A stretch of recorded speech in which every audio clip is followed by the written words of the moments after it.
我覺得危害咧都幾大㗎，個病人咧諗得咁多，咁會加重個病情咯。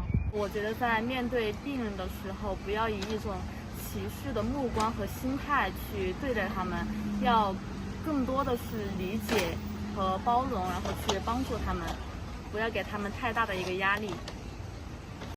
我覺得都係社會個寫班印象咯。我哋普通人都係要正確咁對待疾病。直至今日，人類依然對疾病談之色變，疾病從來都冇被客觀看待過。人類用隱喻嘅方式嚟談論疾病，而疾病嘅隱喻亦都不斷咁廣泛化，由單純嘅疾病上升到去道德批判。疾病嘅隱喻為病人帶嚟嘅精神壓力同埋痛苦，遠遠大於社會。因為而家社會對疾病仍然存在偏見同埋誤解，所以我想為大家介紹一本關於疾病嘅書。呢本書叫做《疾病的隱喻》，佢係由美國著名作家蘇珊·桑塔格所寫嘅。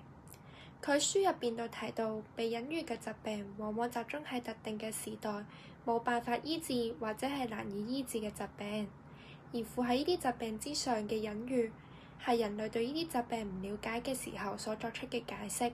蘇珊·桑塔格作為著名嘅女權主義者同評論家，佢被認為係近代西方最引人注目同最有爭議性嘅女作家。佢有3次嘅患癌經驗，所以佢寫呢本書嘅目的，除咗係分享自己對疾病嘅睇法同埋感受之外，亦都係希望可以為社會消除對疾病嘅恐懼同埋偏見。佢認為比疾病更可怕嘅係偏見，比起生理、精神上所受到嘅隱喻同偏見，比疾病本身更加有毀滅性。而家有好多心理疾病就有咁樣嘅麻煩。例如，抑鬱症經常會被社會認為係能力低下、意志力薄弱嘅表現。根據本港嘅一項研究指出，每7位港人就有1位患有心理疾病。但係喺呢啲人入邊，有70%半嘅人因為污名化嘅問題感到羞愧，對自身情況唔了解等問題，並唔會主動尋求專業協助。